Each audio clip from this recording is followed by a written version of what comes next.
안녕하세요. 박정호입니다.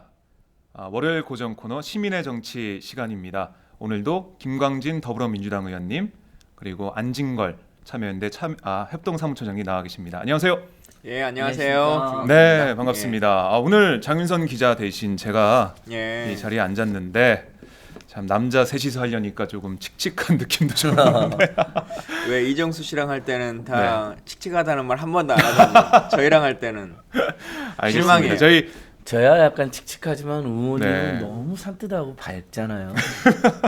그러게 제가 이제 남자 셋이서 대중문화 있게 했었는데 그때 저희 별명이 미쓰리였어요.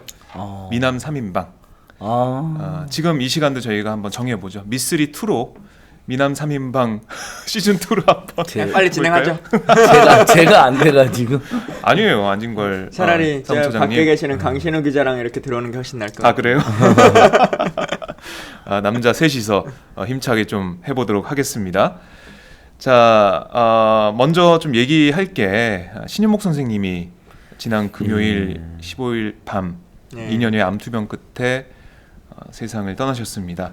정말 우리 시대의 참 스승이셨어요. 많은 분들이 주말 내내 가슴 아파하시고 또 가셔서 조문하시고 하셨는데 1968년 통일혁명당 사건으로 20년 동안 옥살이를 하신 다음에 그 이후에 감옥으로부터의 사색 여러 가지 저작들을 통해서 우리에게 연대와 공존, 평화, 희망 이런 많은 가르침을 주셨거든요.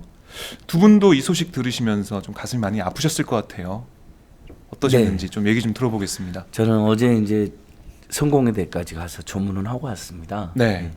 특히 이제 예전에 참여연대라든지 시민단체 강의도 종종 해주시고 제가 또 성공회대 강사로 되어 있거든요. 그래서 학교 가면 학생이나 교수가 축구도 가끔 하시고 특히 서해 그 세천년관 5층인가 6층인가 보면 교수계실이 있는데 거기서 서해를 항상 다른 교수들이라든지 시민단체 인사들한테 가르쳐 주시고 그랬거든요. 그래서 항상 뵐 때마다 지금 연세대 김호기 교수님의 이제 추모사가 이거더라고요. 만나는 모든 사람에게 그렇게 이 바르고 따뜻하게 대한 사람은 본 적이 없다. 그러니까 정말 말과 행동이 일치하고 또 생각과 태도가 일치한 저도 막 좀 울었어요. 어제 그제는 눈물이 많이 나더라고요. 이렇게 저희들에게 삶의 지표가 되시던 분들이 예전에 이제 DJ도 돌아가시고 노면전대 돌아가시고 우리 이영희 선생님도 돌아가시고 이제 이런 슬프잖아요. 이분들이 어쨌든 사상의 영역이든 철학의 영역이든 민주주의 영역이든 큰 역할을 하셨던 분들이 계속 돌아가시니까 세월이 흘러서 그런 면도 있겠지만 이 시대의 어떤 고난이 그들에게 큰 스트레스를 줘가지고 고통을 줘가지고 조금이라도 일찍 돌아가신 것 같아서 죄송하기도 하고 많이 슬프더라고요. 그러니까요. 이게 희귀 피부암이셨는데 이게 햇볕을 많이 못 보는 그런 서양인들한테 많이 나타나는 그런 병이라고 하는데 우리 선생님께서 감옥에 계시면서 그 햇볕을 잘 못 받는 그런 상황에 놓였다는 게 그 저서를 통해서도 드러났었고요. 너무 안타까워요. 20년 동안 감옥에 계시면서 받았던 고통 그런 것들 거기에서 있었던 성찰을 통해서 우리가 가르침을 받고 있지만 개인적으로 볼 때 너무 가슴이 아픕니다. 의원님은 어떻게 좀 생각하십니까? 그러니까 안진걸 차장님은 어쨌든 이제 살아오시는 과정에서 그 삶을 같이 하셨을 것 같고 또 저희 같은 세대는 대부분 이제 책으로 교수님의 책으로 그 생각과 사고를 배웠고 또 그것을 통해서 많이 성장해온 세대지 않습니까? 근데 그렇게 2년간 투병하셨다는데 사실은 아프신 줄도 잘 몰랐어요. 맞아요. 제가 개인적 친분이 없어서 그랬을 수도 있겠지만 그것도 막 세상에 알려지지 크게 떠들지 않고 이렇게 계셨던 것 같은데 저희 당이 요즘 들어서 이제 더불어민주당이라고 하는 이름을 갖고 있지 않습니까? 손혜원 위원장이 이제 신영복 교수님 돌아가시고 그것과 관련한 이야기를 한번 잔잔하게 자기 페이스북에 쓴 글이 있어요. 신영복 교수님이 남겨주신 마지막 유언처럼 생각한다. 더불어민주당이라고 하는 것이 가장 대표적으로 우리가 생각하는 게 신영복 교수님 하면 더불어 숲이라고 하는 게 떠오르잖아요. 네. 그러니까 거기에 나와 있는 것처럼 나무가 나무에게 말합니다. 우리 더불어서 숲이 되자라고 하는 말처럼 이제는 시민 하나하나가 같이 함께하는 힘으로 더 좋은 세상을 만들었으면 좋겠다라고 하는 그 말씀을 마지막으로 좀 남겨주신 것 같습니다. 네. 저도 뭐 집에 있는 강이라는 책, 더불어 숲이라는 책을 다시 한번 꺼내서 읽어보기도 했는데 그 사람들이 아마 특히 이제 30대, 40대, 50대 분들은 집에 뭐 있는 가모르트 사색이나 나무야 뭐 더불어 숲, 엽서, 뭐 담론 강의. 저도 이제 다는 아닌데 뭐 상당히 읽었고 또 여러 번 읽었고 동기들이나 후배들한테 인용도 많이 하고 그랬던 것 같아요. 이번에도 방금 이제 의원님이 말씀하신 것처럼 나무가 나무에게 더불어 숲이 되어 지키자라는 말씀뿐만 아니라 뭐 우리 노무현 전 대통령 그 추모 묘역에도 보면 그 글씨 민주주의 최후의 보루는 깨어있는 시민의 조직된 힘이다. 뭐 요것도 써주셨고 일면 대학교육연구소라고 그 미친 등록금 나라를 이제 저희랑 같이 쓰신 분들인데 그 현판도 이제 신영복 선생님 글씨거든요. 그렇게 선생님께서 20년 넘게 감옥에 억울하게 갇혀있다 나오셔가지고 성공회대로 바로 가셨어요. 또 그렇게 긴 세월 고생하신 분이 바로 예를 들면 무슨 NGO 스텝이나 시민사회운동 하시기는 현실적으로 어렵고 또 그건 예의도 아니었다 생각해서 또 원래 또 교수님이셨고 육사 교관이셨잖아요. 숙명여대 강의. 그래서 성공에 대해서 바로 강의를 하셨거든요. 교수를. 그러다 보니까 아이들을 가르치고 학생들을 만나는 일을 주로 하시는 거니까 이제 사회운동에 대한 그래도 조예나 관심이 많으시니까 도와주는 것을 따뜻한 말, 그 다음에 책, 특히 이제 글씨로 해주신 거예요. 그래서 많은 단체들이 현판이나 어떤 기념적인 글을 많이 써주셨어요. 되게 그런 부분에 대해서 거의 아예 돈도 안 받고. 그러니까 예를 들면 그 두산에서 와가지고 소주 처음처럼 쓰겠다 했을 때도 이것도 너무 지금 유명한 일 하잖아요. 돈 한 푼 안 받고 그냥 해줬는데 당시에도 이제 이걸 섭외했던 분이 지금 손혜원 선생님인데 너무 미안해가지고 회사가 낸 5천만 원, 자기가 낸 5천만 원 해가지고 1억을 성공회대에 기부한 것으로 알려지고 있거든요. 근데 이제 뭐 그런 면모만 봐도 얼마나 인격자이고 대단하신 분인가 할 수 있는데 이제 성공회대 안팎에서 나오는 이제 전설적인 이야기는 그때 처음처럼 1억으로 한꺼번에 받을 게 아니라 학교에 기부받을 게 아니라 학교가 러닝 개런티로 한 병당 뭐 이런 식이라든지 이렇게 했으면 맞아요. 그랬으면 얼마나 많은 돈이 장학금으로 그러면 성공회대가 지금 성공회대가 사실은 성공회 재단인데 뭐 영국의 성공회는 유명하고 미국 성공회도 크지만 한국 성공회는 굉장히 작은 종단입니다. 그래서 성공회대 재정이 상당히 열악하거든요. 제가 이제 성공회대 강사도 하니까 하는데 그래서 학생 수도 여전히 한 2,000여 명밖에 되질 않습니다.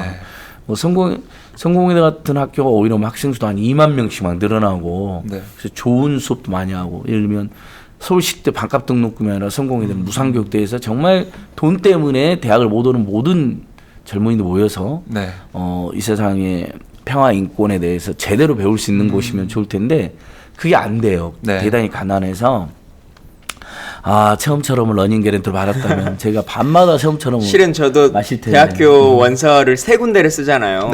근데 그 중에 한 군데를 성공회대를 썼었거든요. 그래요? 떨어졌군요. 아니요, 나는 공부 잘한 사람이었어요. 근데 국립으로 가신 거예요. 썼는데 효자해가지고 국립으로 그래서가 아니라 그때 처음으로 이제 서울을 와서 그 학교를 가본 거예요. 저희 이제 지역의 선생님이 너 약간 좀 성향이 그러니까 성공회대를 가봐라 그렇게 해가지고 썼는데 그때는 지하철 타고 내린 다음에 버스를 탄 다음에 버스를 내려가지고 포장도 안 된 길을 뭐 한 20분을 걸어가고 막 그러더라고요. 아닌 것 같아. 그래서 다른 데 성공회대에 가셨어야죠. 아니 그 말씀하신 대로 처음처럼 이 글씨를 신영복체라고 저희가 부르는데 매일은 아니고 그래도 술집에 가면은 그때마다 보잖아요.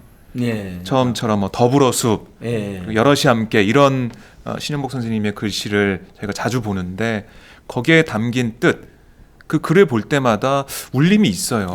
그 울림이 우리 지금 이 시대 정말 힘든 시대에 주는 가르침 그리고 교훈 이런 게 클 것 같은데 좀 보시면서 지금 앞으로 우리 시대가 앞으로 나가야 될 우리 세대가 나아가야 될 길이 이 길이 아닌가 이런 생각 좀 많이 하실 것 같아요. 아까 의원님 더불어민주당 그게 더불어숲에서 나왔다 이런 말씀하셨는데 정치권에 주는 교훈 이런 것도 있지 않습니까?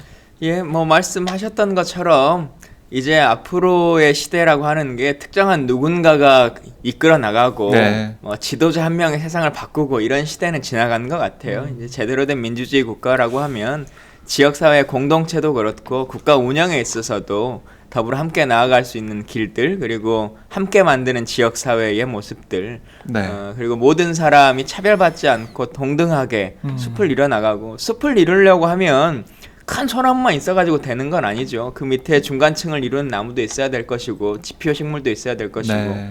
뭐 이름 없는 들꽃들도 다 그 숲의 일원인 거 아니겠습니까? 네. 그 모든 것들이 함께 할 수 있는 그런 공존의 정치, 공존의 사회 이렇게 좀 나아가면 좋겠습니다. 네, 안진걸 처장님. 예, 뭐 선생님 그래서 뭐 역사와 인간에 대한 예의를 이제 저는 어렸을 때부터 배웠다고 생각하는데요. 네. 특히 이제 사람에 대한 아주 따뜻한 시선, 낙관적인 마음. 예를 들면 지금 특히 지금 시민사단체나 야당 정치인들은 다 직간접적인 인연들을 이렇게 추모사로 쓰잖아요. 그거 보시면 얼마나 선생님의 궤적이 넓고 따뜻했는 거 알 수가 있어요. 문재인 대표님 트윗도 그렇고, 네. 노회찬 정의당 대표님 트윗도 그렇고, 심상정 의원님 트윗도 그렇고 다. 그러니까 그런 인연이 있다는 건 뭐냐면 우리 사회의 올바른 변화를 꿈꿨던 많은 운동가 또는 뭐 시민사단체 회원 또는 우리 야권 정치인 네. 상대적으로 진보적 개혁적인 그 사람들에게 늘 힘을 주고 격려를 주고 자문을 해주셨다는 거거든요. 그런 분도 아마 드물 거예요. 어제도 송고에 났더니 학교 대성당에서 하는데도 줄이 길게 서고 조문을 하더라고요. 네. 뭐 병원 장례식장 좁아갖고 줄 쓴 건 봤어도 뭐 DJ 노무현 전 대통령 때나 있었던 줄을 맞아요. 길게 쓰고 예. 집단으로 나오고 그 정도로 지금 시민들이 시대의 어른이죠. 예. 네.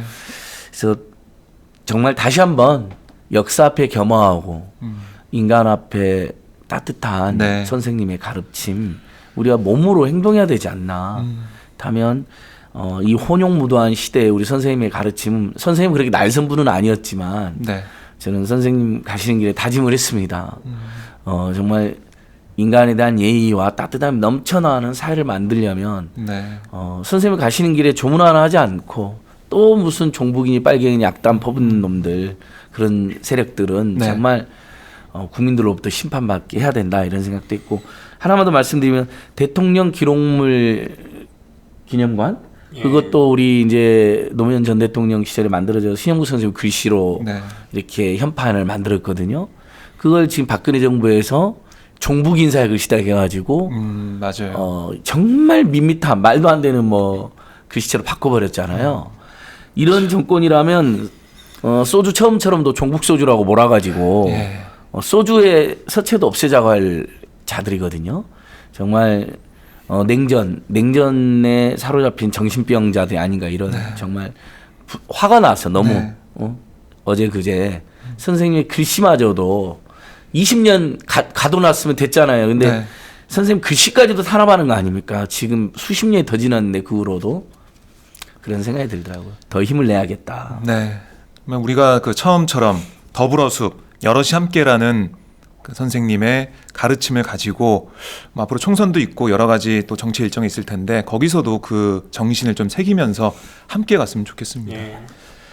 자, 오늘 11시에 성공에 대해서 연결식이 진행되는데요. 김재동 씨의 사회로 진행이 되고 또 윤도현 씨도 성공에 대해 제자로서 또 많은 안타까운 얘기를 또 하더라고요. 네. 오늘 연결식이 진행이 되고 연결식을 끝으로 신일목 선생님의 영면을 좀 기원해 보겠습니다. 자, 본격적으로 저희가 얘기를 나눠볼게요. 지난 13일 얘기부터 해보죠. 지난 13일 박근혜 대통령이 신년 기자회견을 했습니다. 다 보셨죠? 저는 한 편의 개그 프로그램을 보는 줄 알았습니다. 개콘보다 재미있는 상황이 벌어졌는데 이 기자회견이 진행되면서 SNS에 기자회견 순서, 그러니까 그 질문 순서가 돌았습니다. 질문 순서 요지가 돌았는데 어떻게 그 일본 기자 빼놓고는 다 맞았어요. 네. 그러니까 그리고 더 웃긴 게 기자들이 손을 들어요. 막 자, 질문 받겠습니다. 대변인이 그러면은 손을 들어서 그럼 막 서로 경쟁하듯이. 근데 대변인이 지목하는 기자는 그 기자회견 순서에 나온 그대로 질문하는 겁니다. 근데 손을 왜 든 거예요, 도대체? 근데 그게 저는 이제 몰라서 질문인데 두 가지 질문. 첫 번째, 오마이뉴스는 청와대 출입 기자가 그 자리에 없습니까? 그 자리에는 없었던 걸로 제가 알고 있고요. 그러니까 그게 질문 순서를 미리 정합니다, 청와대에서는. 그러니까 질문하는 매체를 정해요. 그래서 지난 시간에 누가 했으면은 이번에는 누가 다른 매체가 하고. 그래서 저도 이게 생각한 게 아니 왜 정하냐? 공정하게 경쟁할 수 있도록. 정말 손 들고 지목받아서 하면 되지 않냐 그런 얘기를 했었는데 또 청와대 출입 기자는 그러더라고요. 아니 그렇게 하면 청와대에서는 자신의 입맛에 맞는 기자들만 선택할 수가 있다. 그 말 그대로 조중동 기자 뭐 이런 기자들만 선택할 수가 있기 때문에 진보 쪽 매체는 아예 질문 순서를 보장받지 못할 수도 있다. 그렇기 때문에 청와대에서는 그런 혼란이나 그런 편향되는 걸 막기 위해서 기자 회견에 질문하는 매체를 정한다고 하는데요. 뭐 글쎄요. 근데 그러니까 그 두 번째 질문이 그거였는데 다른 기자들이 손을 들었던 게 혹시 다른 기자들은 그렇게 순서가 정해져 있다는 것을 몰라서 그런 건 아니에요? 그렇지 않습니다. 그건 저도 그 저번에 한겨레 신문에 이제 청와대 출입 때 석진환 기자가 한번 한겨레 신문에 자세히 썼어요. 한겨레 신문에까지 막 욕이 엄청 가니까 무슨 짜고 치는 그런 황당한 기자회견 하냐. 지금 기자회견을 3번인가밖에 하지 않았잖아요. 그것도 황당한 거죠. 일주일에 한 번씩 해도 모자랄 판에 대통령 자격이 벌써 없는 겁니다. 기자회견 안 한다는 것은 언론을 무시하는 거, 언론을 무시한다는 건 국민을 무시한다는 거거든요. 그렇죠. 근데 첫 번째, 두 번째, 세 번째 기자회견이 약간씩 다른데 그 틀은 똑같죠. 기자회견 순서와 내용을 정하고 자기들은 안 줬다고 하는데 이미 유출된 거 보니까 내용도 똑같잖아요. 청와대 준 거 아니에요. 그러니까 뒤늦게 뭐 요지 정도만 줬다 그러는데 요지는 뭐하러 줍니까? 그것도 황당한 건데 일단은 저는 50%는 정하는 건까지는 이해해요. 왜냐하면 우리 박종희 기자의 말씀처럼 정말 그러면 입맛에 맞는 사람만 지목해보니까 청와대 대변인이 진행하는데 기자들 뭐 100명, 200명도 아삭하게 알고 있거든요. 누군지. 그러니까 그렇게 특히 이제 또 특정 언론에만 질문이 가니까 이렇게 50% 정도는 공정하게 정할 수 있다고 보는데 나머지 한 50%에서 최소 30%는 여백을 둬서 정말 미처 그 못다한 거 또는 재질문해야 될 거 또는 기자가 반박해야 될 거 있으시잖아요. 그러면 막 저저 들어서 하면 되는데 청와대 기자에게 가장 결정적인 문제는 100% 다 정해놓고 사전 질문지를 사실상 대통령에 줘서 어떤 생명력도 없는 감동도 없는 기자회견하고 근데 그것마저도 마치 자연스러운 것처럼 저여저 이렇게 손을 들고 이미 정해져 있는데 그다음에 심지어 대통령이 백미 아닙니까? 내가 머리가 좋아서 그렇지 질문을 다 기억하고 있다고. 근데 끊임없이 눈은 프롬프트하고 아래를 보고 있어요.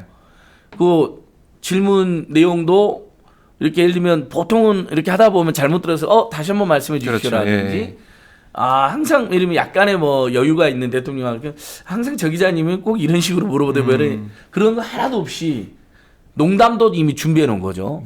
그러니까 국민을 완전히 무슨 바보로 알고 정말 철저히 연극을 했는데 우리 국민들이 바보가 아니잖아요.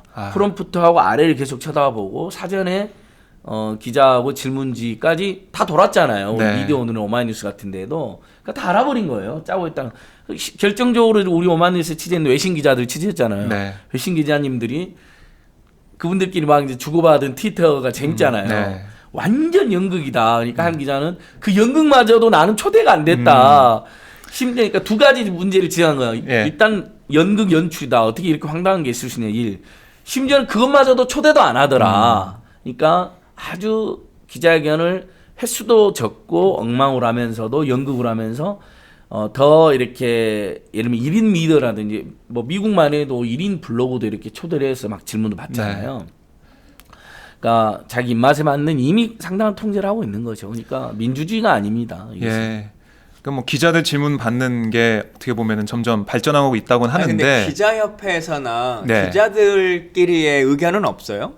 어떤 의견이요? 그러니까 이렇게 계속 해도 되느냐라고 하는 사실은 이제 그것을 어찌 보면 약간 수치스럽게 당한 것은 기자들이잖아요. 근데 기자들은 지금 입장들이 뭐 좀 없습니까? 청와대 기자단에서는 그런 게 아니다. 우리가 질문 주지 않았다. 이렇게 입장을 내고 있고 글쎄요. 좀 간극이 좀 있는 것 같아요. 청와대 출입 기자와 저희들이 보는 관점이 좀 간극이 출입 있고. 기자가 보통 그 언론사 내에서 에이스들이 많이 갑니다. 이렇게 최고 권력을 상대해야 되니까. 다 보니까 청와대 기자단이 정한 룰을 수용을 해주더라. 저는 기자들만 만나면 청와대에서 철수해라. 네. 청와대 이따위에서 기사 달 쓰는 것도 아니지 않느냐. 근데 그 출입처, 특히 권력 출입처 문화가 굉장히 뿌리잡기 자리 잡고 있어요. 근데 이제 이번에 우리 오마이뉴스 최경준 본부장님 새로 오시면서 그런 부분을 더 탑하겠다고 그래서 기대가 큰데 그래서 청와대 기자단은 계속 항변하는 거예요. 뭐 불가피하다, 질문 준 적 없다 이런 식으로. 근데 뭐 준 적이 없어. 나중에 문제가 되니까 요지는 줬다 하자. 요지가 질문이죠 뭐. 근데 뭐 거의 요지 정도가 아니라 아예 질문 내용 뭐 거의 통째로 준 거죠. 누군가 기자단이 주지는 않았다 하더라도 누군가는 줬을 거고.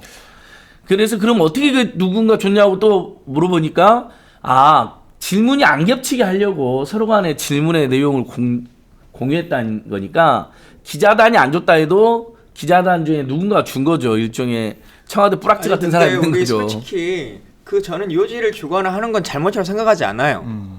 우리도 팟캐스트를 할 거든 아니면 어느 라디오 방송을 하든 질문 요지와 순서들을 대략 정해주지 않습니까?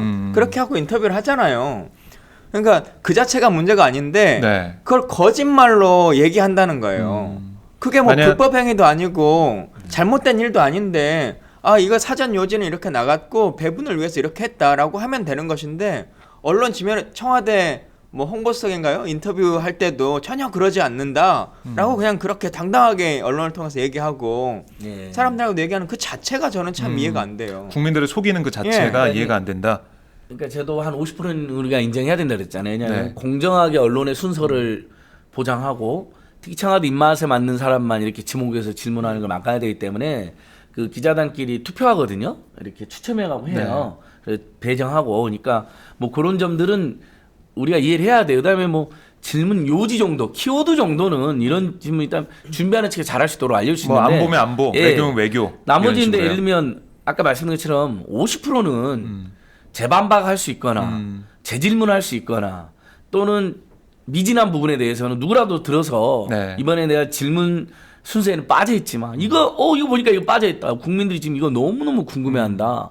일면 대통령 왜 기자회견을 잘 하지 않느냐. 특히 지금 노무현 DJ 이명박도 했던 국민과의 대화를 하지 않잖아요. 그것마저도 물론 형식적이었다는 책이 있었지만 형식적인 것마저도 하지 않거든요. 그리고 이명박은 그래도 옛날에 일도 해봤고 좀 뭐 어렵게 살 정도 있었기 때문에 시장에 가면 시장 사람들은 밥이라도 먹고 이야기합니다. 박근혜 대통령 어떻게 합니까? 입구까지 가서 뭐 산다면 바로 냈대잖아요. 상인들하고 밥 먹기도 싫은 거예요, 이 사람은요. 기본적으로 국민들하고 대화할 마인드가 전혀 없는 거거든요. 맨 재벌 총수들하고 만찬이나 하지. 그러니까 그런 걸 지적을 해야죠, 기자들이. 당신이 왜 국민들을 만나지 않냐. 모든 정책이 청년을 위한 거라면서 왜 도대체 청년단체 대표단들을 불러서 이야기를 하지 않냐. 청년유니온, 민날표유니온 얼마나 유명합니까, 우리나라에서. 그러니까 국민들의 소리는 듣지 않고 권력자의 소리만 들으려고 하고. 질문할 게 너무너무 많은데 딱 자기들끼리 입맛에 맞는 질문만 한다는 거죠. 이게 제일 문제라고 그리고 생각해요. 이제 대답을 봐도 답변을 봐도 자기가 하고 싶은 답변만 하고 넘어가거든요. 근데 재반박, 재질문이 안 되니까 없어요. 그냥 넘어가는 거죠. 그런 것도 있었고 정말 이 시나리오 저널리즘이란 말이 탄생할 정도로 손을 들고 그 순서대로 지목을 한다는 것 참 답답하고 놀라울 정도로 어떻게 21세기에서 이럴 수가 있냐라는 생각이 많이 드셨을 것 같아요. 근데 네티즌들, 누리꾼들께서 저희 내용을 또 한번 살펴볼게요. 내용도 참 저희가 이해할 수 없는 내용들이 좀 많이 나왔는데 특히 뭐 안보, 경제 이 두 분야에 중점을 뒀습니다. 먼저 경제 분야를 보면 일자리 위기를 벗어나기 위한 차선책으로 노동계에서 반대하고 있는 기간제법과 파견법 중에서 기간제법은 중장기적으로 검토하는 대신 파견법은 받아들여 달라라고 국회에 요구를 했습니다. 마치 뭐 그런 거죠. 선심 쓰듯이 내가 한 발 물러날게, 니네도 한 발 물러나. 이거 통과시켜줘. 아니면 니네 일 못하는 거야. 이렇게 얘기를 했는데 어떻게 보세요? 이 기간제법, 파견법 이게 좀 양보할 수 있는 그런 성질의 건가요? 우리 의원님. 일단 대통령의 인식이라는 게 참 어느 단계고 어느 수준인가 뭐 이후에도 계속 나오겠지만 정말 그 법에 대해서 정확히 알고 계시는가 네. 라고 하는 고민들을 많이 갖게 돼요. 뭐 테러 방지법도 그렇고 뭐 사드도 그렇고 파견법도 그렇고 기관제법도 그렇고 정말 그 법안에 대한 속내 코어들을 알고 계시는가, 아니면 심지어는 겉으로 보여지는 파견법이나 기관제법의 법조문이라도 제대로 한번 보셨나 싶을 정도의 생각이 드는데, 이미 파견법은 우리 법원에서도 현대자동차 사건에서 나왔습니다만은 불법 파견이 불법하다 네. 라고 하는 것을 결정 내렸던 사안 아닙니까? 근데 그것을 늘린다는 법원의 거죠. 판결을 뒤집고 다시 그걸 인정하라라고 하는 것을 강요하고 계신 거거든요. 네. 세상이 바뀌어 나가면 법이 어쨌든 법이라고 하는 것이 시대보다 늦게 발전합니다. 그리고는 가장 늦게 바뀌는 것이 법원의 판결로 바뀌어 나가는 것이거든요. 네. 그 전에 원래 국회가 스스로 바뀌어야지 더 좋은 세상입니다만, 안 되고 안 될 때 사회적 시스템의 마지막 일원으로 사법부가 이건 도저히 사회 시스템에 맞지 않다, 이제 시대를 반영해라라고 하는 결정을 내리는 거라고 생각해요. 네. 그 정도까지 온 법입니다. 근데 그것을 역진해서 과거로 가라라고 하는 주장을 펴고 계신 거죠. 그래서 네. 그건 좀 너무 시대를 보는 관점, 그리고 본인이 대통령 시절에 후보 시절에 말씀하셨던 경제민주화라든가 지금 아까 신영필 교수님 말씀하신 공존의 삶이나 더불어 사는 이 것에 대한 인식은 전혀 없으시고, 네. 재벌 대기업이 계속적으로 꾸준히 앞으로도 영구히 예. 노동자들은 탄압받으면서 그냥 돈 벌게 해주자라고 하는 그 인식에서 한치도 물러나지 않으셨다라고 하는 생각이고, 하나만 더 좀 말씀드리면, 파견법과 기관제법 이것을 두 개 중에 하나는 내가 포기할 테니까 하나는 받아라 라고 네. 할 수 있는 성질의 것은 아니거든요. 예를 들면 협상이라고 하는 것을 제시하시려면 이렇게 해야죠. 그러면 내가 재벌 대기업에 있어서 법인세 부분을 이렇게 하는 것은 내가 양보하겠다. 네. 그래서 재벌들이 쌓아놓고 있는 그 많은 돈들을 어떻게 하도록 정부가 정책의 방향성을 갖고 나가겠다. 그렇게 해서 재벌 계획을 이루어낼 테니 네. 노동자들께서는 이렇게 해서 사회를 같이 바꿔 나가보자. 네. 하는 것은 논의의 대상이 있을 수 있다고 봐요. 근데 이 두 가지 보면 일방적으로 노동자들에게 그 불이익을 주는 법인데, 거죠. 희생을 예. 강요하는 법인데 그 중에 하나를 하는 거거든요. 그러니까 폭행 안 당할래? 아니면 성추행 안 당할래? 둘 중에 하나나 내가 봐줄게 라고 하는 그런 인식하고는 하등에 다를 게 없는 거예요. 그러니까 이게 재벌 대기업의 목소리만 대변하고 있고, 노동자는 뭐 10을 뺏기든 20을 뺏기든 그걸 정하라는 거잖아요. 예.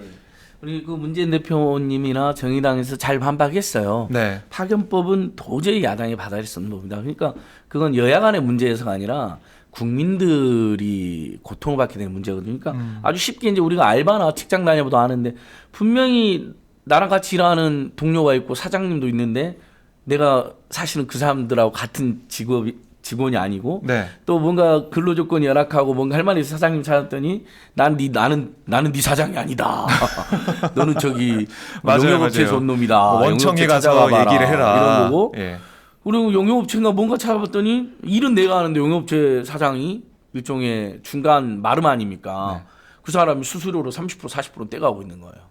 내가 받아야 될 목 또 누가 떼가고.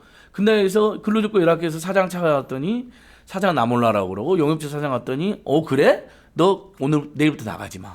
다른 사람 바로 파견. 이게 파견법이거든요. 그러니까 인간의 노동이라는 건 인간의 가치잖아요. 그러니까 인간의 가치가 하염없이 무너지고 정말 인간을 서럽게 하고 본인의 자존감, 인간의 모든 자존감을 무너뜨리는 게 파견입니다. 비정규직이고. 그렇죠? 네. 우리 미생의 장거래가 그렇게 만화나 드라마 보면 우리 오 과장님한테 가서 저 정규직 되는 거냐고 물어보잖아요. 네. 가슴을 졸이면서 희망 고문. 결국 그 회사에서 어떻게 합니까? 그렇게 열심히 하고 잘했어도 안 된다고 그래버리잖아요. 계속. 그렇죠. 그래서 결국 떠났잖아요. 그러니까 2년은 그 2년 처음부터 정규직으로 뽑게 하거나 파견은 원칙적으로 근절해야죠. 예외적으로만 사회적 합의를 거쳐 하면 되는 거거든요. 제가 예를 들면 6개월짜리 딱 일만 하면 되는 프로젝트인데 네. 그걸 정규직으로 뽑아달라고 하지는 않잖아요.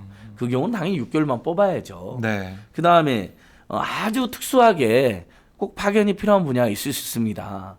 뭐 제조업이라든 이런 요즘은 제조업 우리 의원님 말씀하신 제조업까지 파견을 보내겠다 해서 문제가 되고 이미 그거 다 불법 파견을 파견이 됐는데 어떤 예를 들면 지금도 우리가 파견을 많이 하고 있는 게 이제 청소 영역인데 예를 들면 직접적으로 고용하는 게 원칙이지만 그 인력 변동이 심한 어떤 분야에 있어서 그 업무를 유지하기 위해서 파견을 일부 받는다 이렇게 해서 사회적으로 우리가 합의할 수 있는 부분이 있어.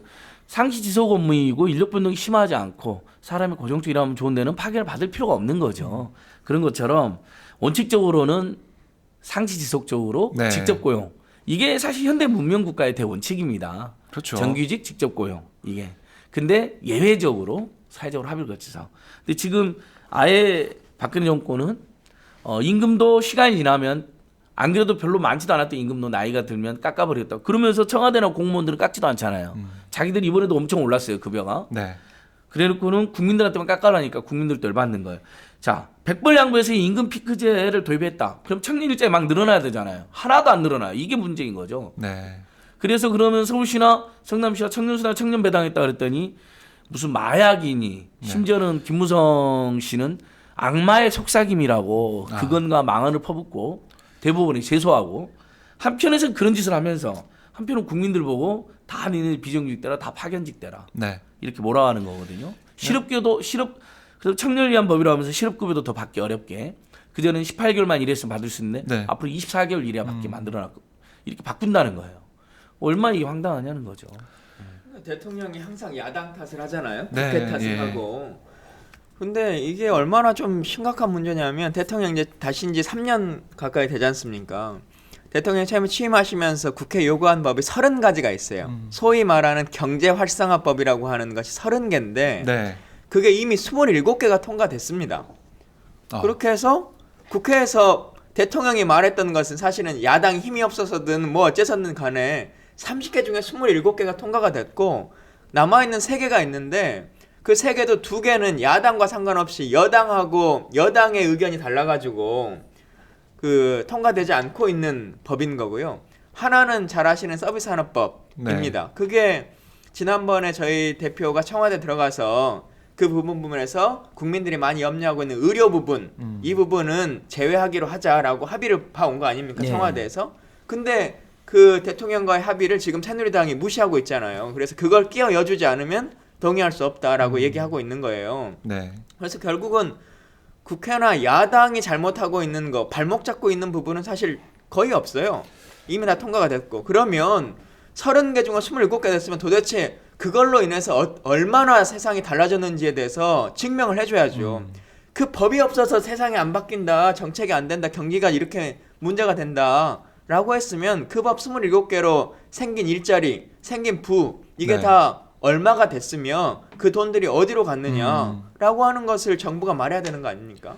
그게 정말 우리 국민들의 살림살이를 나아지게 한 건지 그것도 저희가 한번 지켜봐야 되겠고 그러니까 대통령은 정말 그런 것 같아요. 나중에 정말 총선 다 돼가지고 이 우리 경제가 이렇게 안 좋은 게 야당이 이 법을 통과를 안 시켜줘서 그렇다.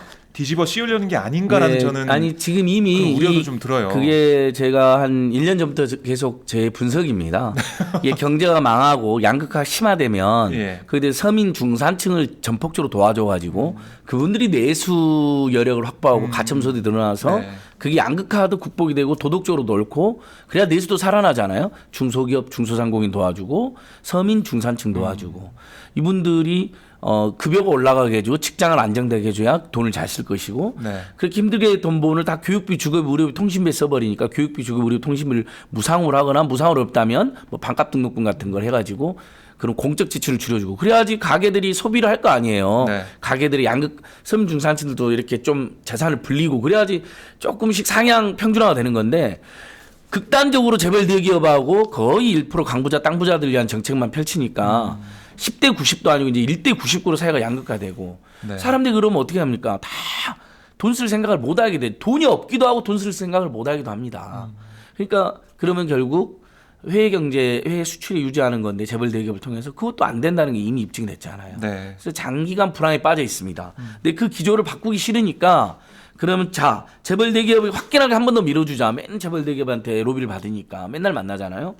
그래서 아예 재벌 대기업을 밀어주는 정책을 펼치는데 반대가 심하니까 그걸 예상하고 그러면 이건 야당과 노동계가 반대해서 그래서 무슨 한상규 민주노총 위원장을 무슨 때려줄 역적처럼 만들고 이렇게 네. 해갖고 지금 총선을 가겠다는 거죠. 그러니까 받아들여지면 재벌 대기업 민원 해결해서 좋고 네. 안 받아들여져도 자신들의 경제 민생 파탄을 야당과 노동계에 뒤집어 씌워서 좋고 이런 것입니다. 그러니까 그리고 아까 제가 이제 파견 이야기 잠깐 드렸는데, 네. 그러니까 예를 들면 일상적으로 우리를 지켜주시는 청소 경비 노동자들은 그런 분들 지금 파견으로 받고 있잖아요. 그러니까 이분들이 갑자기 바뀌어 있잖아요. 얼마나 팔이 목숨입니까? 그런 분들은 다 파견으로 받으면 안 된다는 거예요, 제 말이. 네. 그런 분들은 다 직접 고용하고 정 파견이 필요한 거 예를 들면 아파트 우리가 저 외벽 청소하는 경우 있잖아요. 유리벽이라든지 벽 한 달 정도 와서 해주는 경우 있거든요. 그 전체 이런 경우는 아파트에서 매번 그분들 정시 고용할 필요는 없으니까 네.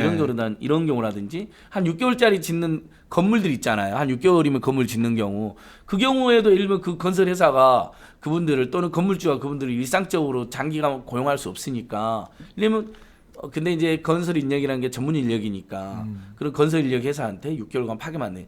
이러면 이렇게 예외적으로 아주 네. 좁혀서만 좁혀서. 아예 안 된다는 게 아니잖아요. 네.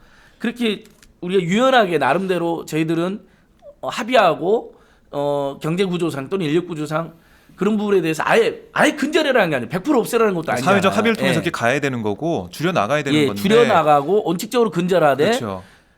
그리고 당장 또 완전히 없애기 어렵다면 서서히 줄여나가니까 네. 공공부문의 비정규직부터 정규직으로 전환한다든 이렇게 시작하자는 건데 박근혜 대통령 공약이었거든요. 비정규직을 정규직으로 만든다는. 근데 오히려 정규직을 비정규직으로 지금 만드니까 문제가 되는 거죠. 자신의 공약 관련해서는 뭐 얘기도 안 하고 그냥 뭐 네 탓이다.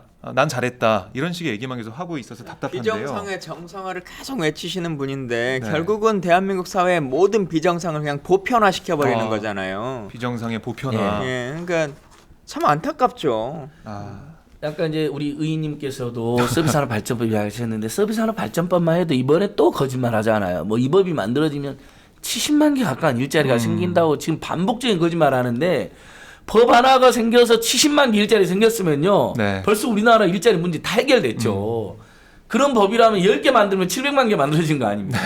아니 거짓말이거든요. 그다음에 서비스산업 발전법 보면 의료나 교육이나 이런 유통이나 이런 모든 분야를 기재부 장관 산하에 둬가지고 다 민영화하겠다는 거, 재벌 대기업의 투자 대상을 만들겠다는 거 금방 읽혀요. 법안을 네. 읽어보면. 근데 그렇다 해서 일자리 그 자체도 굉장히 사회의 공공성을 침해하고 파괴하는 나쁜 법이지만 그렇다고 해서 일자리가 늘어날 거냐. 예전에 무슨 뭐 우리 의원님도 여러 번 이야기했는데 외국인 투자 촉진법 예. 뭐 만들면 뭐 일자리 몇십만 개 생겼처럼 했는데 뭐 한 100개 늘어났다고요? 외국인 투자 촉진법이라고 네, 하는 것을 예. 대한민국 생긴 정부 여당이 본 예산과 같이 발목 잡는 초유의 사건 아닙니까? 예. 야당도 아니고 여당이 법안을 통과시켜주지 않으면은 정부 예산 380조 자체를 통과 안 하겠다는 식으로 버텼던 법인데 네. 그 외국인 투자 촉진법으로 투자 얼마 받았습니까? 투자 촉진법인데 투자 받은 것도 거의 없죠. 그리고 실제 만들어진 일자리라고 하는 것도 뭐 100여 개도 되지 않는 것. 그거 되면 뭐 몇만 개가 된다고 예. 했는데 예. 그런 것까지 가지 않더라도 여러분 잘 아시는 거 좀 생각해 보세요. 4대강에 22조 원 부으면 일자리가 몇 개 생긴다 그랬습니까? 나라가 어떻게 된다 그랬어요? 예? 근데 지금 4대강으로 유지되고 있는 일자리 몇 개 있습니까? 몇 개 있어요. 예? 처참하죠. 관리직 상황을 몇 명 보면. 늘어났죠. 관리직. 예. 처음에 그러니까 이렇게 잘못된 정책을 펴는 사람도 이건 명확하게 책임을 져야 돼요. 그러니까 이게 사후에 책임을 지게 해야 되는데 그게 아니잖아요. 뭐 법 통과시키면 몇십만 개, 몇백만 개 일자리 통과시켜줘. 통과됐는데 나중에 보면 없어. 그걸 책임져야 되는데 그냥 넘어가거든요. 이런 문제를 짚어보면서 예. 또 하나 그 성남시, 서울시가 하고 있는 그런 복지에 대해서는 포퓰리즘이라고 공격을 했어요. 예. 제가 조금만 더 부연하면 네. 그러니까 정말 이명박 청문회 다시 해야 됩니다. 이명박 정권에서 뭐 자원외교 청문회 때도 지금 출석을 거부했잖아요. 안 나왔잖아요. 네. 여당이 방해가지고. 그다음에 4대강 청문회 다시 해야 돼요. 정말 우리 의원님 사자호 토한 것처럼 가장 먼저 그런 자들 그런 세력을 처벌하고 징벌해야지. 함부로 예산 썼다가는 함부로 오니까 예산을 네. 그러니까 예를 들면 정말 선의로 이렇게 사회적 합의를 거치고 논의를 잘해갖고 선의로 쓰다가 혹시라도 실패한 부분이 있을 수 있잖아요. 그런 경우는 뭐 일부 면책해야 되겠지만 참 또 국민 대다수 반대하고 전문가들도 반대하고 야당도 반대했는데 몇십 쪽씩 쓴 사람들 자원외교나 4대강이나 방산비리 이런 사람들은 예를 들면 뭐 그냥 과장돼서 3대가 공직에 취임도 못하고 뭐 연자제가 면이 있지만 예를 들면 그냥 그러니까 아예 옛날에 그런 삼종을 멸하는 범죄를 하는 것처럼 책임을 질 수 있는 정말 걸 만들어야 어마어마한 된다. 책임을 물려야지. 예. 그래야지 지금 그 방산비리 4대강 자원외교로 100조 안팎의 예산이 지금 탕진됐다는 이야기인데 국민 세금이 이게 얼마나 기가 막힙니까? 보면 전두환 전 대통령도 그렇고 뭐 노태우 전 대통령, 이명박 전 대통령 지금 뭐 잘 살고 있거든요. 도대체 그 29만 원은 언제 없어져요? 그러니까 계속 마르지 않는 지갑. 그러니까 나쁜 짓 하고도 그렇게 떵떵으로 사니까 계속 그러니까 이게 발생하고 있는데. 정의가 이제 실종된 상태이기 때문에 국민분들께서 더 힘들어하시고 화가 나시는 거죠. 그 세상을 저희가 바꿔내야 되고 아까 말씀드렸듯이 신영복 선생님의 가르침, 그 평화, 연대, 공존 가르침을 실현해야 되는데 지금 박근혜 정권 아래에서 지금까지 실현되기에는 좀 그 시대가 오기에는 좀 멀어 보이고요. 이 안보 쪽도 잠깐 짚어보죠. 보면은 테러 방지법 얘기가 또 나왔고요. 사드 얘기도 나왔습니다. 이 뭐 좀 전략적으로 말씀을 하시는 건지 아닌지 이 국제 관계에서 보면은 참 우려되는 부분이 있거든요. 보면 뭐 테러 방지법부터 먼저 말씀드리면 테러 방지법 통과를 가장 반대하는 사람이 대통령인 것 같아요. 지금 상황으로 보면. 어떤 면에서 그렇죠? 국회에서 논의가 되는 과정에 있어서 항상 문제가 되는 것들이 있습니다. 이것을 자의적으로 해석하지 않겠느냐, 신국가보안법이 되지 않겠느냐라고 하는 우려가 있죠. 우려가 있죠. 그래서 새누리당과 국정원이 다 동의를 한 것 중에 하나가 테러 단체라고 하는 것을 유엔이 정한 테러 집단으로만 하는데, 다시 말하면 북한이라고 하는 것은 이 법으로 연관짓지 않겠다라고 하는 것을 못 박았어요. 합의 사항에. 네. 그리고 국정원이 군이나 경찰을 다 동원해가지고 통제하는 것에 대해서는 이건 동의하기가 어렵다라고 해서 그 부분도 다 생략하기로 일단 논의가 돼가고 있는 과정입니다. 네. 근데 지금 대통령이 말씀하신 것 중에 하나가 북한이 후방을 공격할 때를 대비해서 테러를 대비해서 테러 방지법이 필요하다 이렇게 지금 말씀하셨단 말이에요. 예. 그럼 하나 질문을 드리죠. 북한이 순천에 폭발물을 설치해가지고 폭탄이 터졌다. 그거는 북한의 도발이나 침략 행위입니까? 아니면은 테러입니까? 그걸 경찰이 해결해야 될 문제입니까? 군이 동원돼야 될 문제입니까? 지금 그러면 대한민국 군은 지금도 65만 명의 장병이 철책선과 해안선에서 땀 흘리면서 국가 안보를 지키고 있는데 북한이 우리 영토 안에 심대한 물리적 공격을 해왔는데 그럼 그것은 경찰이나 국정원이 막아야 될 문제입니까? 그런 일이 있으면 안 되지만 어쨌든 그건 일종의 작은 교전. 예, 그거는 명백하게 군사적인 행위죠. 그렇죠. 테러니까 군은 출동하지 마라. 경찰하고 국정원이 맡아라. 군 통수권자로서 군의 존재 이유를 현저하게 심각하게 무시하고 있는 처사예요. 네. 그래서 납득하기 어렵고 진짜 그동안 테러 방지법과 관련해서 많은 논의를 하고 있는 새누리당 사람들도 보면 뒤로 넘어질 일일 거예요. 대통령이 지금의 논의 과정이나 관계됐던 법들이나 이런 것들을 물론 대통령이 다 보시는 건 아니니까 참모들이 보겠지만 그 참모들도 제대로 대통령이 보고하지 않는구나라고 하는 걸 여실히 보여주는 거 아닙니까? 그러게요. 그러니까 원래 테러 방지법은 명분이 IS 때문이었습니다. IS도 법이 없는 걸 알아버렸다. 어떻게 IS가 그걸 알았는지를 대통령 알았는지 우리는 궁금한데 IS가 아는지 모르는지 한 번도 공식 입장을 밝힌 적도 없고 IS랑 라인도 없을 텐데 그런 황당한 과장 어법도 황당하고 심지어는 이제 집회 때 마스크를 쓴 너무 매워서 마스크를 쓴 국민들은 IS로 비유하기까지 되는데 그렇게 해도 안 먹히니까 이제 북핵 때문에 테러 방지법을 만든다는 식으로 이야기했고 북한에 가고 테러 방지법하고는 아무 상관이 없고요. 북핵 문제라는 것은 사실은 육자회담의 틀이던 북미 간의 그 냉전 적대 구조를 근본적으로 창산하던 또는 남북 중미가 아주 긴밀하게 협의해서 제발 우리가 서로 도와줄 테니까 하지 마라 이런 차원의 문제잖아요. 근데 그게 갑자기 테러 방지법의 논리로 들어섰어요. 그러니까 오히려 논의가 꼬이는 거죠. 전혀 말도 안 되는 소리로 테러방지법을 강요하고 네. 북핵 때문에 만들어야 된다는 시야가 하니까 심지어는 우리 의원님도 말씀드렸는데 국정원 테러방지법을 추진한 국정원에서도 북핵하고는 아무 상관없다 입장을 밝히지 않았나요? 네. 아니, 이거 대통령이 그날 담화를 하시려면 그 정보기관이 제대로 된 역할을 하지 못하는 것에 대해서 명확하게 사과를 하시고 필요하면 책임자를 문책하시고 그 일을 하시는 것이 명확한 일이죠. 그런 게 안 되고 국회 왜 니네들은 통과 안 시키냐 이렇게 북핵 문제가 심각한데 북한 핵을 핵실험을 탐지하고 하는 것이 국정원이 테러방지법이 없으면 못했습니까? 그렇게 말하면 안 되죠. 저는 제일 예. 끔찍했던 게 그래서 협박하는 게 이거잖아요. 테러가 터지면 책임질 거냐 계속 이렇게 압박을 하잖아요. 그건 너무나 무책임하고 무모한 말이에요. 지금 구조화에서도 테러를 막을 수 있는 여러 장치들을 설명을 해주고 오히려 국민들에게 걱정하지 우리가 마라. 최선을 다해서 예. 여러 장치가 있잖아요. 사실상의 테러 방지법이나 다름없는 장치들이 있습니다. 국정원도 있고 뭐 여러 기구도 있고 그러면 그걸 풀가동해서 다 막고 있다. 이미 그래서 우리가 몇몇 조치도 하지 않았느냐 하면서 안심을 시켜야지. 계속 합법이 테러 터지면 책임질 거냐고. 책임질 거냐? 북한이 지금 네. 우리를 공격하지 않는 게 북한 침략 방지법 이런 게 없어서 북한 그걸 모르고 법이 있으니까 없어서. 북한이 예. 공격 안 하는 게 아니잖아요. 그렇죠. 이미 대한민국이 북한을 막기 위한 다양한 것들을 준비하고 있고 대비하고 있고 대통령이 참 안보와 정책에 있어서도 지난번에 한 말씀드렸습니다만 국정원만 해도 국정원법 2조에 명확하게 대통령의 소속기관이라고 명시되어 있고 네. 대통령이 지휘감독을 받는다고 되어 있어요. 그리고 군의 통수권자라고 하는 것은 삼척동자도 아는 얘기입니다. 네. 본인이 책임지셔야 될 문제예요.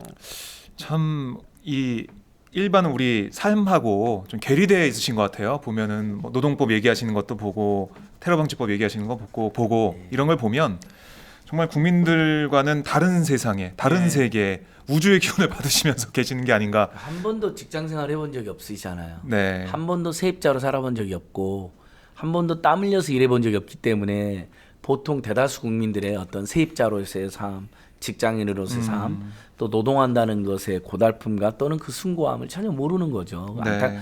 참으로 비극적인 상황입니다. 아무튼 뭐 이런 여러 가지 현안 이것들이 이제 처리가 되고 협의가 되려면 국회가 열려야 될 텐데 1월 국회 아직까지 뭐 별다른 성과 열리지도 않고 있죠? 예, 뭐 결국은 다 모여서 할 만한 상황은 아니고 거의 네. 이제 쟁점들이 상임위 있으니까 별로 그걸 이제 논의하는 하면 될 건가요? 텐데 네. 뭐 다른 것도 다른 겁니다만은 사실 뭐 지금 파견법이나 기간제법 이런 것은 시급한 문제들이 아니고 그걸 국회가 막 빨리 해야 되는 상황은 아니지 않습니까? 어찌 보면 지금 필요한 것은 선거구 관련한 내용들 그래요. 이것들은 좀 빨리 해줘야 될 필요성이 있다고 우리나라가 봅니다. 이제 선거구가 없는 나라가 됐어요. 이럴 수가 있나요?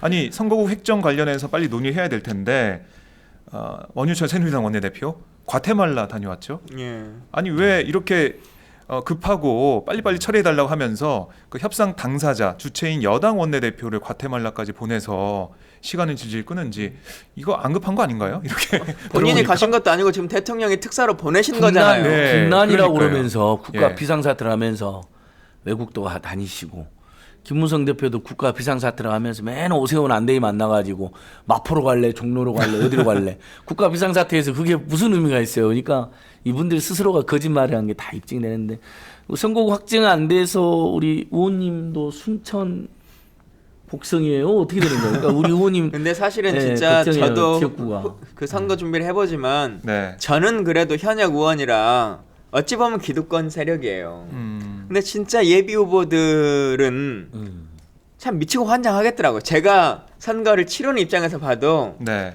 진짜 이건 예비 후보들한테 할 일이 아니다. 이렇게 하는 것은. 예비 후보들이 등록해서 이제 선거운동을 할 수는 있는데 지역구가 확정이 안 됐으니까 예.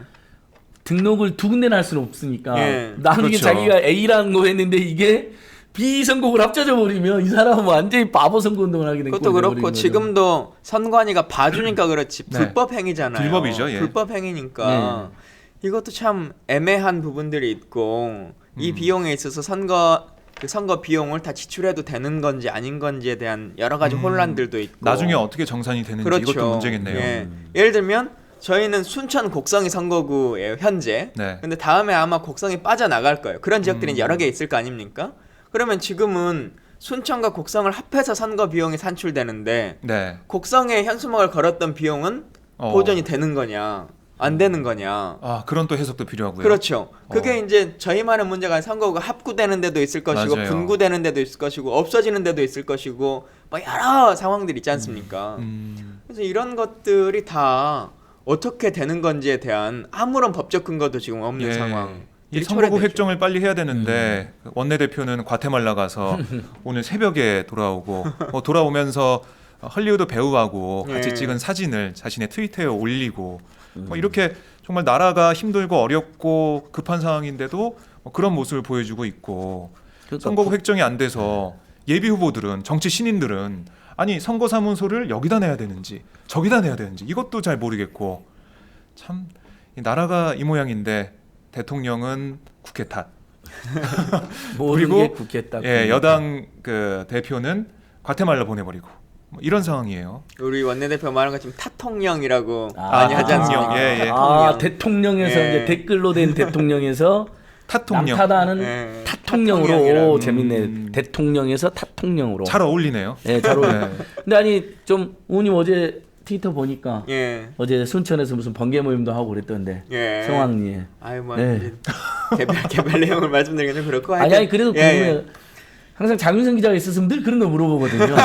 제가 대신 우리 박종호 기자님 대신해서. 아니 제가 응원 트윗도 보냈잖아요. 하여튼 전국에 계신 많은 후보분들 다 선전하시고 또 진짜 정치가 좀 즐거워지고 많은 시민 저도 이제 있어 보면 이런 고민들이 있는 것 같아요.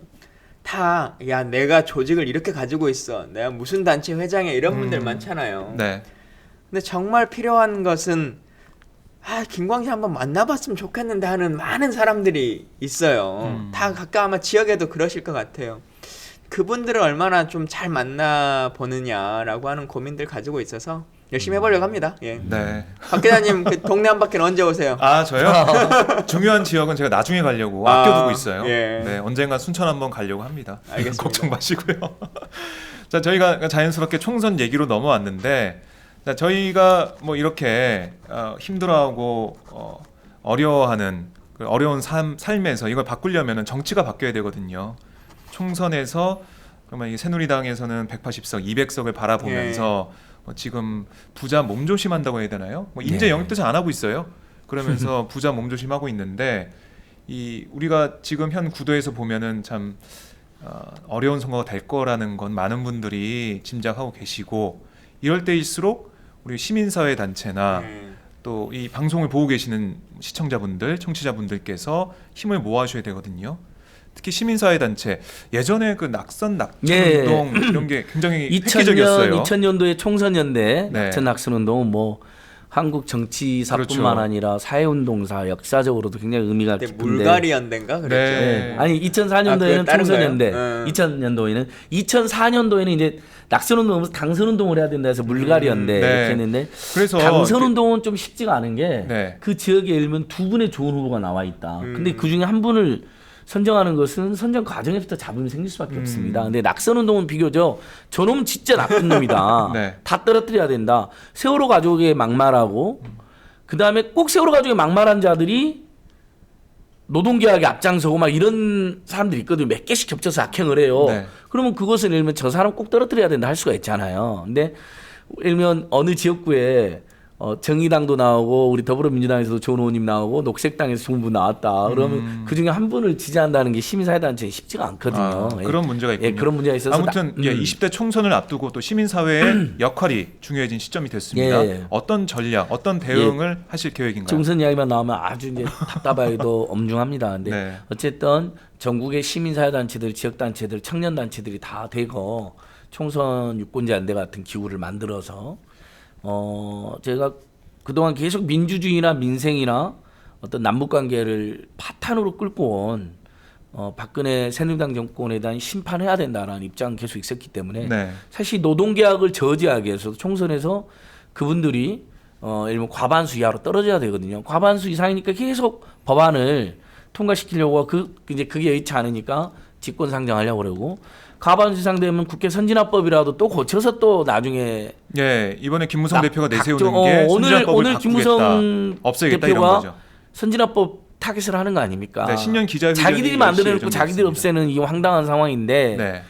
그 정도로 신년 기자회견에서 그 법 없애려고 하는 이유가 뭐냐면 선진화법 없앤 다음에 과반수 되고 아니 과반수 돼서 선진화법 없앤 다음에 자기들 원하는 악법 다 통과시키려고 하는 거거든요. 그렇죠. 이거 막아야 됩니다. 네. 근데 심지어 과반수를 저지해야 됨에도 불구하고 과반수가 아니라 180석 200석 이하까지 나오니까 그럼 개헌저주선이 뚫리면 얼마나 큰 재앙이 오겠습니까? 제일 먼저 경제민주화 우리 노동자를 보호하는 노동 3권부터 손보려고 하는 거거든요. 네. 정경련이라든지 이 극우 시장주자들이 그러니까 이거 반드시 막아야 되는데 다음에 일단은 이명박 정권에서부터 박근혜 정권까지 온갖 악행에 대해서 우리 국민들이 심판하자는 이야기를 설득력 있게 해야 된다.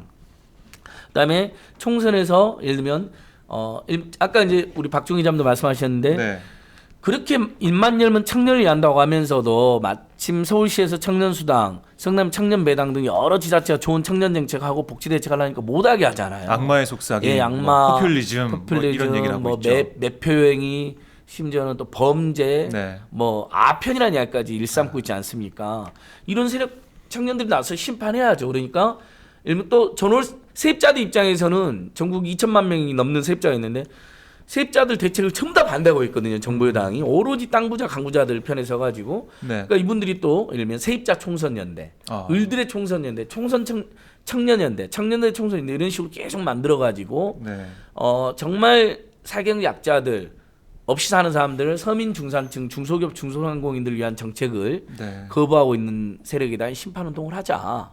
뭐 이런 분위기가 지금 전국적으로 이렇게 숙성되고 있고요. 예. 다만 이제 어떤 세력을 특정하게 지지하거나 당선하는 것은 저희들이 하기는 좀 어렵다. 아까 말한 것처럼 하지만 지지하는 네. 세력이 다 다릅니다. 시민사회단체도 예. 한 단체 예를 들면 참여연대회원만 해도 다 다르거든요. 그러니까 정파가 또 있으니까 뭐 그런 문제도 부분들은 있고. 좀 어려움이 있고 하지만 낙천 운동은 제한적으로는 할 수 있다. 예, 해나갈 생각이다. 예전에는 보면 이제 여당 야당일 것 없이 반부패 인사를 주로 명단에 올렸잖아요. 네. 근데 지금은 여당 야당 할 것 없이 반부패 인사로 하기는 어려운 게 있는 게 일단은 이명박 박근혜 새누리당 정권의 악행이 너무 심하기 때문에 그들을 타깃으로 하는 게 필요하고 상대적으로 야당에서의 부패 인사는 여당의 부패 인사보다 매우 숫자가 현재로는 작기 때문에 네. 반부패로 이렇게 명단을 작성하는 것은 큰 효과가 없을 거다 이런 지적도 있습니다. 그래서 그러니까 MB 때 그리고 박근혜 정권 때가 악행을 심판하자.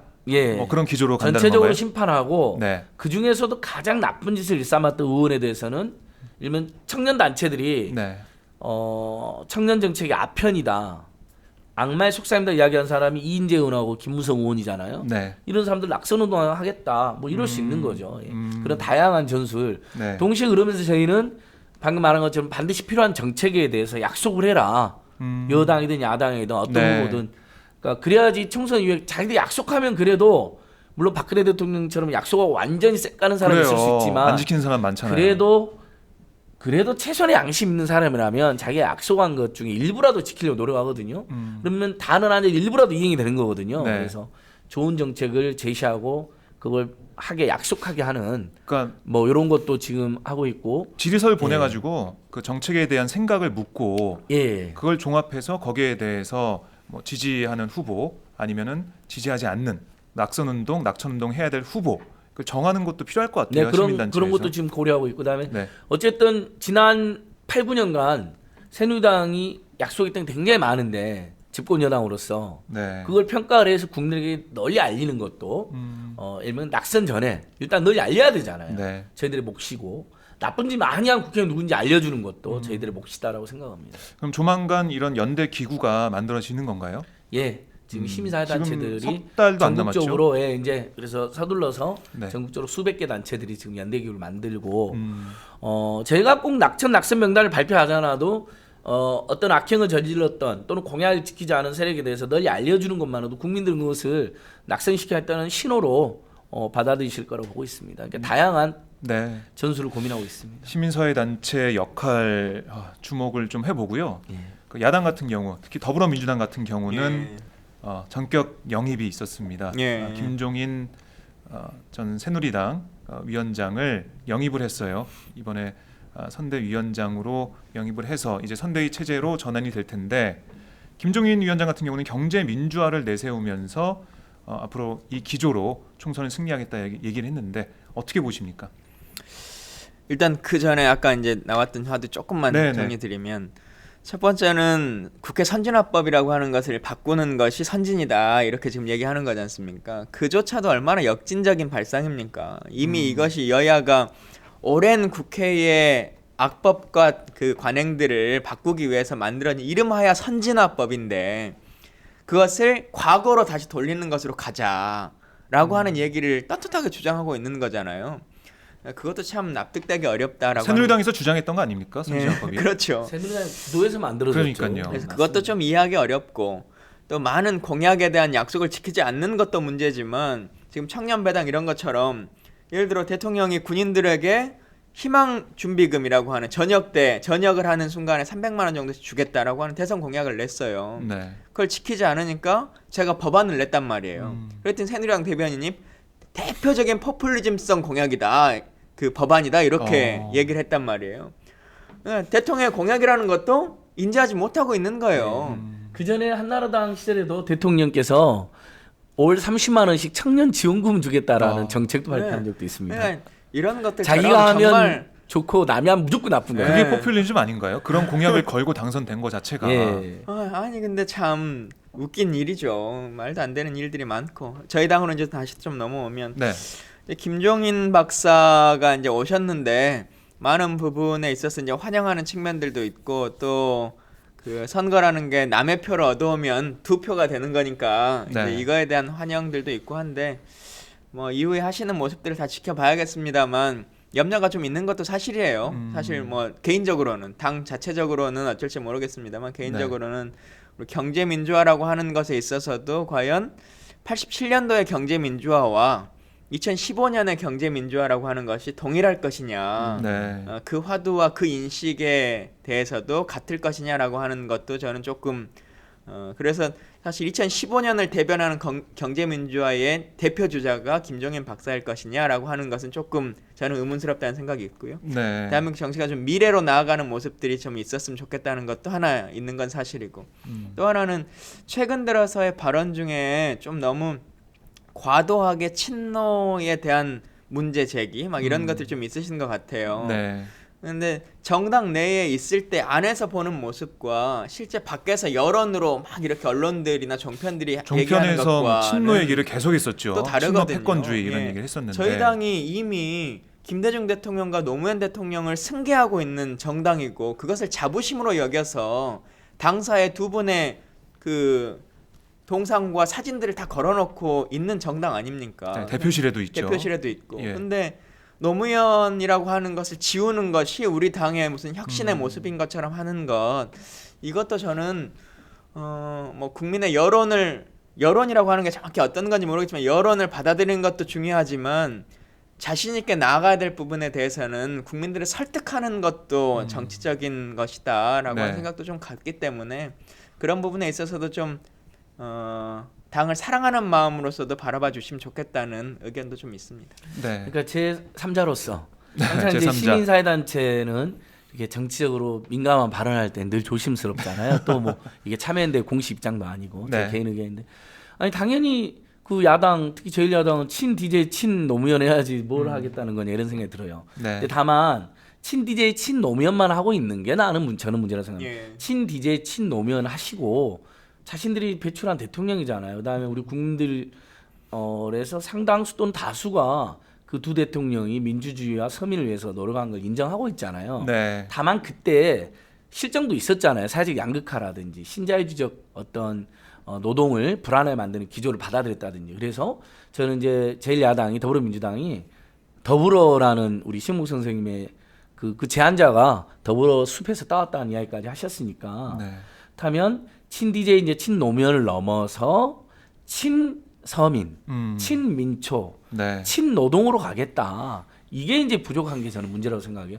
김종인 박사님에 대해서도 이제 이런저런 걱정이 있어. 맞습니다. 의원님 말씀 맞아요. 옛날식의 경제 민주화, 뭐 재벌 개혁 조금 하는 거, 요거로는 경제 민주화가 지금 안 돼요. 요즘에 저희들이 외치는 경제 민주화는 재벌 개혁으로 국한되는 게 아니라 네. 또 재벌의 지배 구조를 개선하는 게 문제가 아니라 롯데 사태도 제가 그렇게 하겠어요. 롯데의 지배 구조가 개선되면 민중의 이익이냐? 지배구조도 개선돼야 되고 투명해져야 되지만 롯데가 하는 각종 행포, 탐욕, 독식행위가 금절돼야 된다.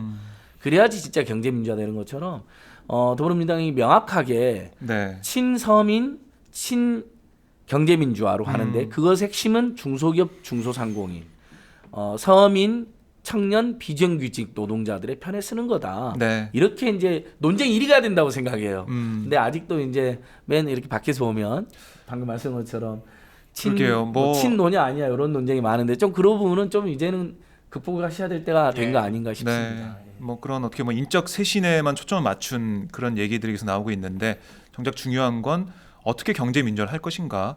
정말 우리 서민들을 위해서, 중소기업을 위해서, 자영업자를 위해서 경제 민주화가 될 것인가. 여기에 좀 초점을 맞췄으면 좋겠습니다. 자, 오늘 뭐 김무성 대표가 잠시 후에 신년 기자회견을 하는데 이런 얘기를 했더라고요. 이런 뭐 보도된 걸 보니까 2012년 대통령 선거의 화두였던 경제 민주화를 뛰어넘어서 일자리 창출을 핵심으로 한 경제 정책. 그러니까 경제 민주화를 지우고 일자리 창출에만 그리고 청년 고용 그리고 노동 개혁에만 초점을 맞춘다는 거예요.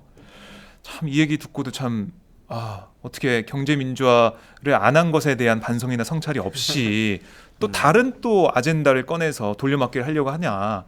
이런 걱정이 좀 들어요. 아니 저희가 말하는 경제 민주화로 하면 경제가 활성화되는 거거든요. 결국은 네. 청년 비정규직 중소기업 해결이 되는 거죠. 경제 민주화를 한다는 것은 재벌을 개혁해서 30대 재벌이 사내보금 710조를 가지고 있는데 그래도 지금도 계속해서 문어발식으로 확장하고 있지 않습니까? 네. 그런 걸 차단하고 법인세를 인상하고 사내보금을 활용해서 공공부문의 일자리를 대폭 만들어내고 재벌 대기업 청년을 좀 더 고용하게 강제하고 여력이 되니까 이게 바로 경제민주화 정책이 일자리 정책이고 그렇게 서민 중산층 청년 비정규직이 삶이 두터워지면 당연히 내수가 활성화돼서 경제 활성화되는 거거든요. 일자리 늘어나고 네. 근데 그런 모든 걸 반대하면서 거부하면서 맨날 입으로만 청년 입으로만 일자리 이야기하는 거죠. 근데 그렇게 해서 죄송합니다.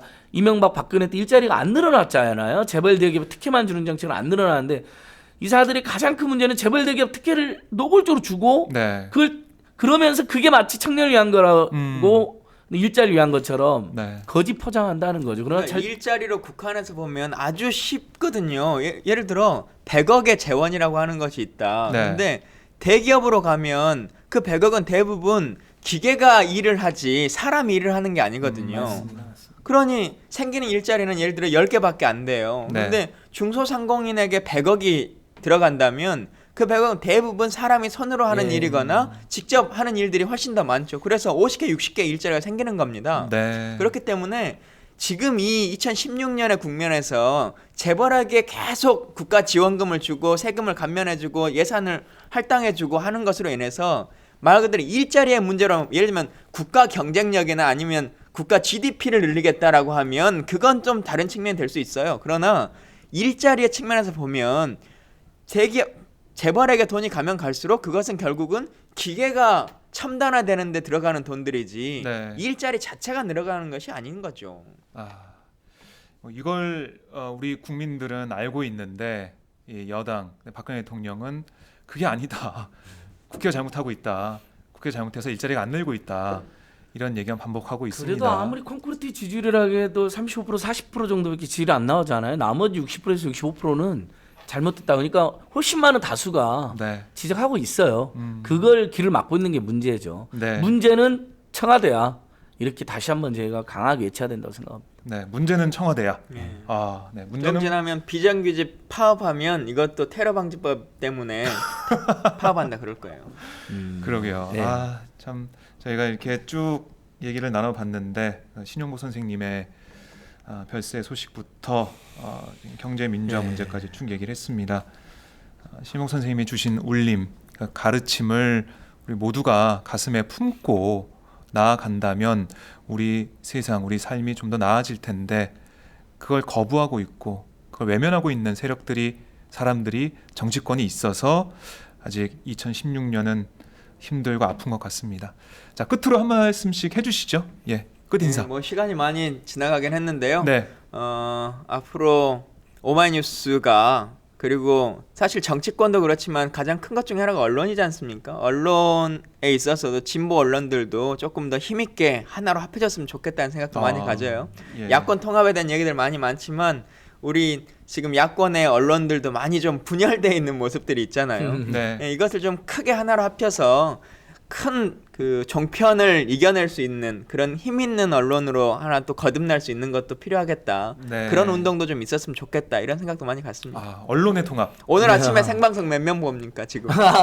지금 한 10,000명 정도 접속하고 계신 것 같아요. 야. 네, 저희가 정확히 확인 안 됩니다. 저렇게 거짓말을. 한 10만 명도 보시죠 뭐. 네, 네. 그러니까 우리 오늘 총선 NGO들도 시민단체들도 총선 대응 강력하게 하겠다 말씀드렸는데 네. 야권에도 저희가 드릴 말씀이 뭐 저희가 섣불리 나서서 뭐 선거 공조해라 단일화해라 뭐 이런 부분은 네. 지금 말씀 못 드린다 하더라도 뭐 그런 부분은 또 많은 분들이 이렇게 촉진하고 호소하고 있으니까 하더라도 당장 저희 시민단체로서는 경제민주화나 서민 청년 비정규직을 살리는 그런 정책 공조를 꼭 하셔야 된다 선거 때. 그런 면에서 안철수 전 대표가 아예 협력은 없다고 말한 것은 재고되셔야 된다. 네. 그러니까 선거에 있어서 앙금이 남아가지고 뭐 그런 말씀하실 수 있다고 생각하는데 최소한 그래도 박근혜 새누리당 정권을 심판해야 된다고 생각하고 나쁜 정책을 막 일삼고 있는다고 지적하셨으니까 다음에 경제민주화, 서민 중산층, 특히 지금 가장 어려운 청년 비정규직 중소상공인들을 살리는 정책 그것이 바로 경제 활성화거든요. 그거로는 반드시 정책 공조나 선거 공조를 하셔야 된다는 생각을 다시 한번 해보고 네. 그다음에 마지막으로 일자리 문제가 제일 중요한데 그 일자리 문제 가장 중요한 것은 바로 상시 지속 업무는 처음부터 정규직으로 뽑아라는 겁니다. 네. 그다음에 누가 나를 뽑았는지는 그래도 사장이 나를 직접 뽑게 해야죠. 직접 고용하게 해달라는 겁니다. 네. 그 다음에 이제 예를 들면 교섭이 벌어지고 뭐 이렇게 뭐 갈등이 생기면 그건 또 다른 사회적 기제로 네. 조절을 하면 되잖아요. 근데 누가 나를 뽑았는지 모르고 내가 일한 거 중간 마름이 다 가져가게 만들어주고 그 다음에 상시적 업무인데 계속해서 비정규직으로 뽑고 2년에서 4년으로 6년으로 이렇게 평생을 비정규직으로 일하게 만드는 것은 우리 국민들 누구도 이해할 수 없다. 그리고 국민 여러분 우리 같이 이건 맞서서 네. 더 투쟁해야 됩니다. 일자리가 이렇게 해결되면요. 경제 문제도 해결됩니다. 일자리가 안정되니까 국민들이 소비를 하시게 되거든요. 예. 맞습니다. 파견법, 기간제법 이거는 꼭 막아야 된다. 이렇게 저희가 듣도록 하겠고요. 자, 의원님 말씀하신 언론 통합 제가 새겨 듣겠습니다. 김광재 의원님 말씀하신 안진거 차장이 말씀한 야권 연대 통합 이것도 좀 잘 새겨 들으시면 네. 일단 고맙겠습니다. 정책 공조라도 하셔야 된다. 예, 정책 공조부터 해야 된다라는 말씀을 끝으로 오늘 시민의 정치 마치도록 하겠습니다. 네, 긴 시간 수고하셨습니다. 고맙습니다. 예, 감사합니다. 고맙습니다. 네.